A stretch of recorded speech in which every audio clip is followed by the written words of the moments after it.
Bienvenidos al módulo 6, Planeamiento del Trabajo.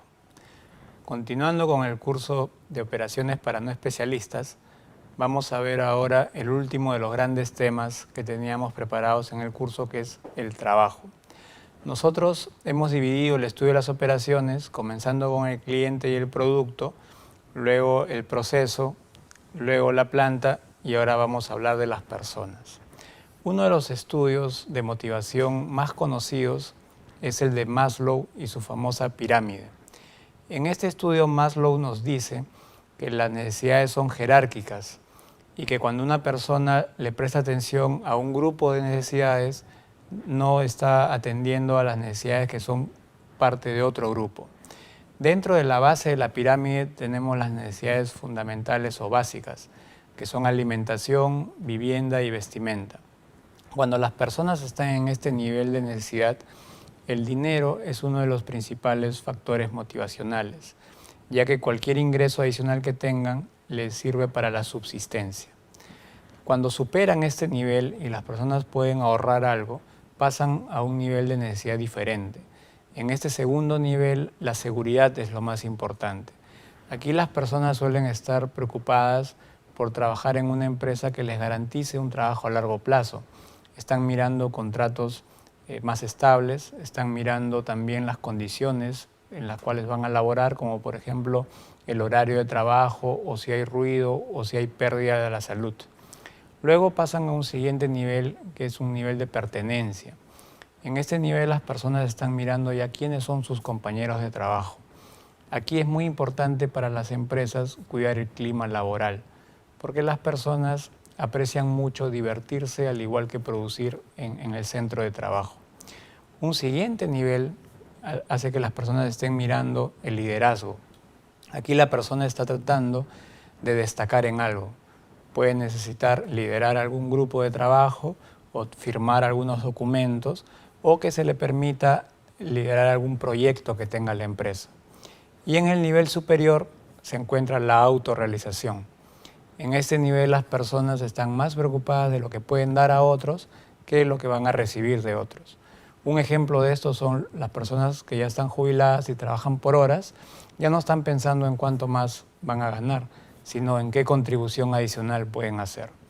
Ahora, el estar en una escala u otra de la pirámide de necesidades no es un tema de edad.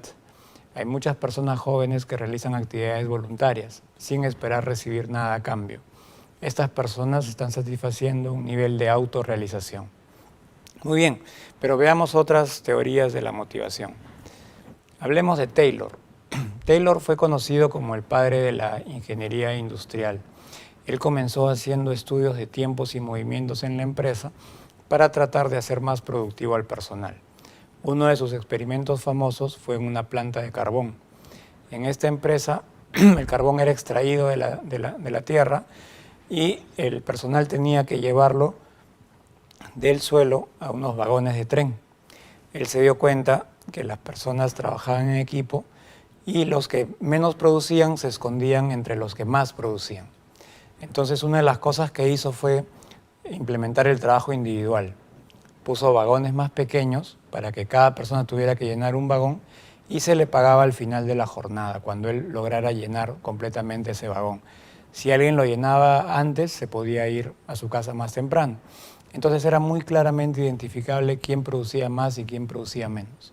Además estandarizó el trabajo. Puso una pala de tal forma que todo el mundo cargara las mismas 21 libras, de tal manera que todos tenían una misma carga y una misma herramienta para poder trabajar. Al separar el trabajo y hacerlo individual, al darle herramientas a la gente estandarizadas, al hacer que los movimientos sean constantes, la producción aumentó. Además, puso un sistema de incentivos. Hizo que la gente recibiera una bonificación por la cuota de producción. De esta manera él podía identificar quiénes producían más y se les renovaba el contrato de trabajo y los que producían menos eran retirados. Taylor fue el que propuso que el sistema de trabajo debía ser a destajo. Sus resultados fueron un ahorro de 50% en los costos para la empresa. Él cobraba un porcentaje de los ahorros que lograba para las empresas que asesoraba. De esta manera él hizo su carrera como un consultor en productividad. Su trabajo básicamente iba a la labor manual de las personas. Su conclusión principal fue que el trabajo debía ser dividido en partes para que la gente pudiera hacerlo de manera eficiente y que todo pago debería ser por tarea producida y pagado de manera individual. Otro estudio de Elton Mayo, que fue un psicólogo posterior a Taylor, fue analizar en una planta de producción lo que el personal iba haciendo. Cuando él los observó sin que estas personas se dieran cuenta, se dio cuenta de la producción, ahí está en el primer renglón del diagrama, la producción era 39.7 horas por semana y 49.5 cantidad producida en promedio. Luego le dijo al personal que los iba a observar y como podemos ver, la producción aumentó. Aumentó y la conclusión puede ser de que cuando el personal se siente observado, produce un poco más. Y él siguió experimentando y cambiando su forma de trabajar, implementó ahora un sistema de incentivos. Es decir, está aplicando lo que Taylor había propuesto. Al aplicar este sistema de incentivos, la cantidad producida volvió a aumentar. Hasta ahí todo iba bien y todo era dentro de lo esperado.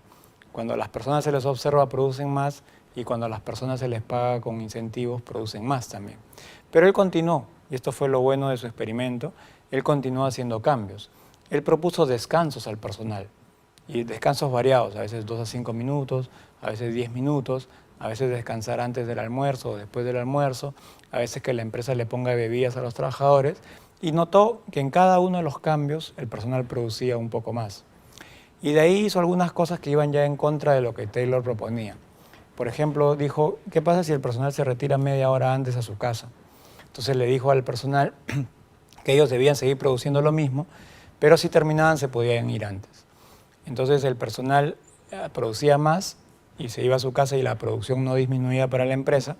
Luego aumentó el descanso a 1 hora más y la gente siguió produciendo un poco más. De ahí él regresó a hacer los experimentos anteriores, otra vez brindando descansos cortos a las personas y la gente seguía produciendo más. Cada vez que él hacía una variación en su método de trabajo, se daba cuenta que las personas producían un poco más. Algo que vino después de este experimento fue que él aumentó el nivel de iluminación en la planta de producción y el personal produjo más. Luego disminuyó el nivel de iluminación y el personal volvió a producir un poco más. Entonces la conclusión que tuvo Mayo, y por eso quedó, digamos, registrado su estudio, fue que lo que hacía producir más al personal era la atención que el supervisor brindaba hacia él. Es decir, cuando en una empresa el supervisor está cerca de su personal, lo escucha y lo atiende y le comunica lo que es importante para la empresa, el trabajador tiende a producir mejor. Por el contrario, si el supervisor se desaparece, no le dice a la persona por qué es importante su trabajo, o no revisa lo que está haciendo, o no le comunica los cambios que están habiendo, el personal comienza a producir cada vez menos. Esto es muy importante en el momento de organizar el trabajo, ya que por cada 6 a 10 personas debe ponerse un supervisor cuya principal tarea sea motivar al personal para que pueda producir mejor. Luego vino el estudio de Herzberg. Herzberg es el año más o menos 1956 a 1959, hizo un estudio más profundo acerca de la motivación. Herzberg propuso que no solamente hay factores que motivan a las personas, sino que también hay factores que son necesarios que la empresa atienda para que la persona recién pueda ser motivada. A estos factores le llamó factores de higiene. Un factor de higiene es equivalente a un requisito que la empresa debe cumplir. Por ejemplo, cuando la empresa establece políticas de trabajo o cuando la empresa le comunica las condiciones laborales a la persona no se motiva en ese momento, pero queda lista para estar motivada, queda lista para ser motivada a través de otras prácticas que haga la empresa. En cambio, si la persona es contratada por un empleador y el empleador no le comunica cuáles son las políticas o las reglas de juego, el trabajador no podrá ser motivado debido a que desconoce cómo aportar en esta organización. ¿Cuáles son los factores de higiene? En primer lugar, las políticas que deben ser de preferencia puestas por escrito y comunicadas previamente al personal. Debe ser la supervisión toda persona tiene que tener un jefe a su cargo, toda persona tiene que saber a quién acudir en caso de que no encuentre una solución a un problema o cuando tenga una consulta que hacer. ¿Cómo se lleva la persona con el superior? Usualmente debe ponerse como una persona que revise el trabajo de la persona a alguien que tenga una vocación docente. Esto en todas las empresas. Hay personas que se comunican bien con otros y hay personas que trabajan mejor solas.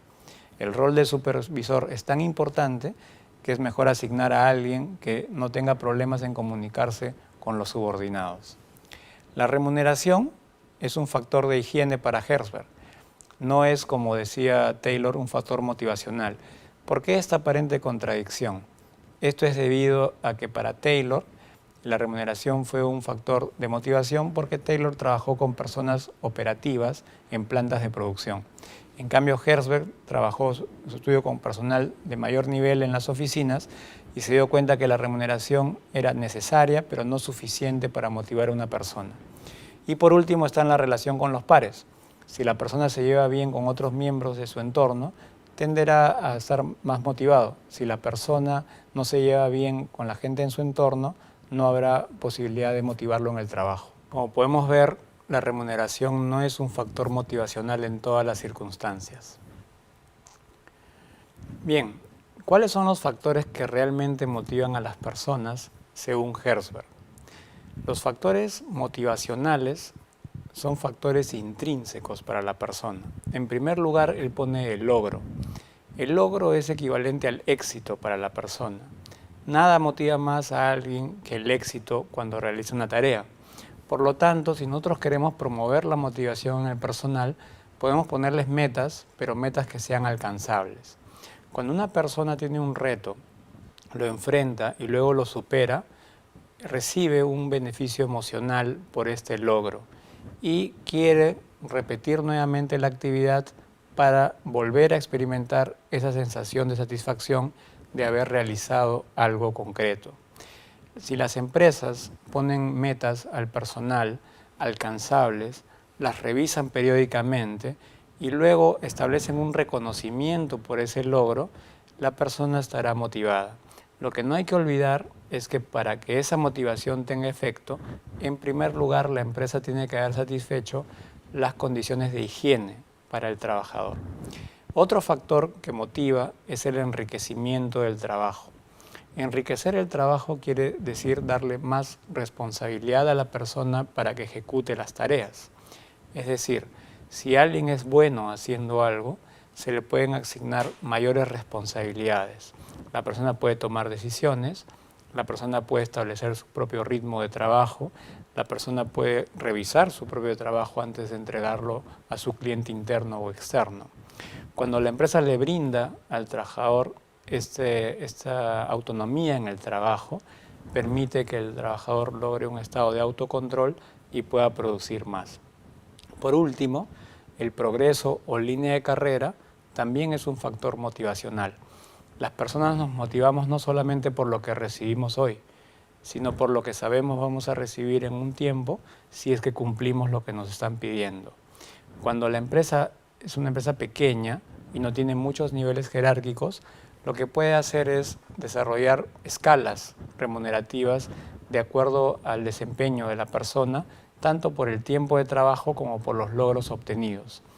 Por ejemplo, si alguien entra a una empresa de consultoría, podría entrar como un asistente, luego pasar a consultor junior, luego ser un consultor senior, luego puede ser un director. Es decir, en toda empresa, grande o pequeña, se pueden establecer escalas para que las personas vayan siendo promovidas de acuerdo a los logros anteriores. Esta línea de carrera hará que la persona sienta que tiene un futuro en la empresa y esto le permite trabajar mejor y más motivado.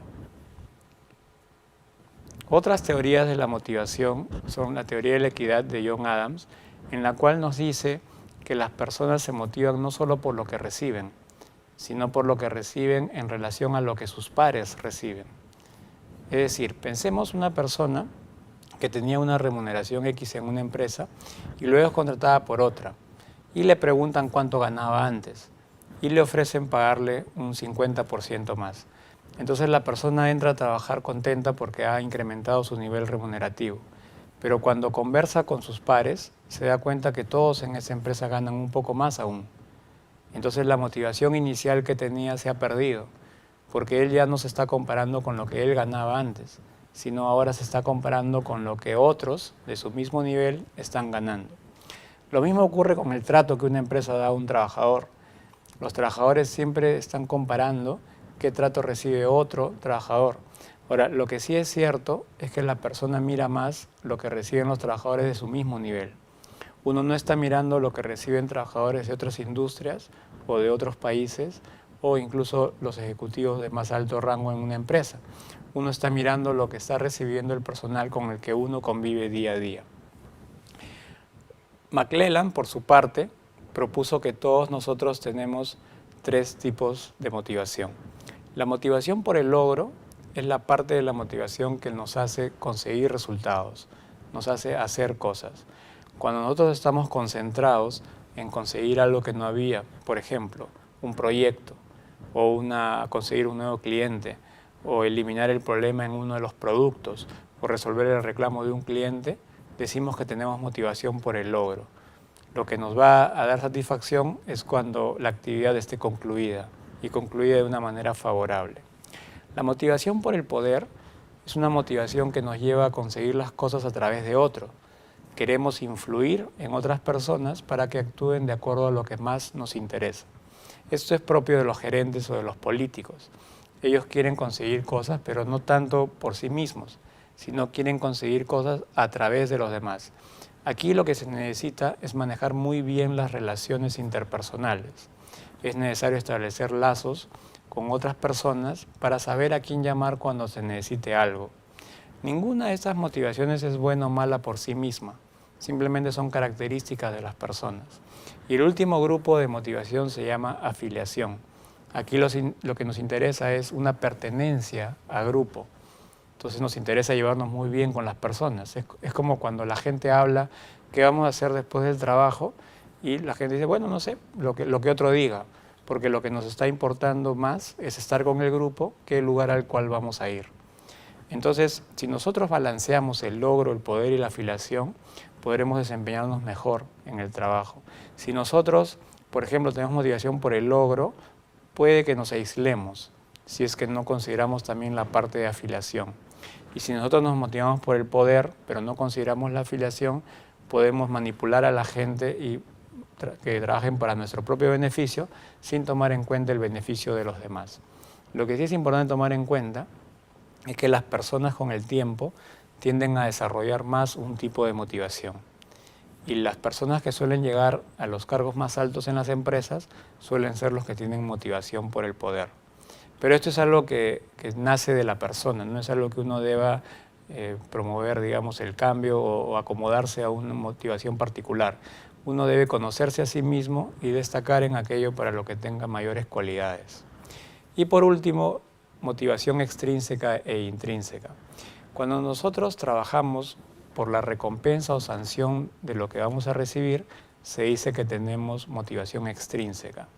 Mientras que cuando trabajamos simplemente por la satisfacción de realizar algo, tenemos motivación intrínseca. La motivación extrínseca es propia del trabajo debido a que la remuneración de por sí es algo extrínseco. Bien, además tenemos la posibilidad de escoger si vamos a recompensar o vamos a sancionar cuando queremos motivar a un trabajador. Si nosotros escogemos la recompensa, en lo que pensamos son bonificaciones, días libres, a un aumento de sueldo, etc. Y cuando lo que pensamos son en sanciones, lo que pensamos es amonestar o suspender al trabajador o incluso no renovarle el contrato. ¿Qué motivará más a la persona? ¿Una sanción o una recompensa? Aquí hay que tomar en cuenta que las recompensas siempre son de uso facultativo o voluntario. Imaginemos una situación. Si el día viernes viene un cliente y dice yo necesito este trabajo pero para el lunes, entonces nosotros reuniremos al personal y le pediremos que vengan a trabajar el fin de semana para poder realizar ese trabajo. Si lo que ofrecemos es una recompensa, algunos aceptarán, pero otros podrán decir que no porque ya tienen otro compromiso acordado. Si la recompensa es muy buena cuando lo que nosotros queremos es motivar un desempeño superior en el trabajador. Pero si lo que nosotros queremos es que algo se realice de todas maneras, la sanción es más eficaz. Por ejemplo, en empresas mineras, el acudir al centro de trabajo con signos de haber ingerido alcohol es considerado una falta muy grave y es una falta que lleva a que la empresa retire al trabajador de la planilla inmediatamente. Entonces los trabajadores se cuidan mucho de tomar unas horas antes de ir a trabajar porque saben la consecuencia de esa actitud. Entonces es muy importante para el trabajador seguir las reglas de la empresa, y las reglas de la empresa, las normas, deben estar asociadas a sanciones. Mientras que cuando uno quiere que el trabajador dé un poco más y dedique de repente un poco más de horas al trabajo, lo más importante es aplicar las recompensas. Ninguna empresa puede trabajar solamente con recompensas o solamente con sanciones. Debe usar sanción cuando lo que se requiere es mandatorio y recompensa en todos los casos adicionales.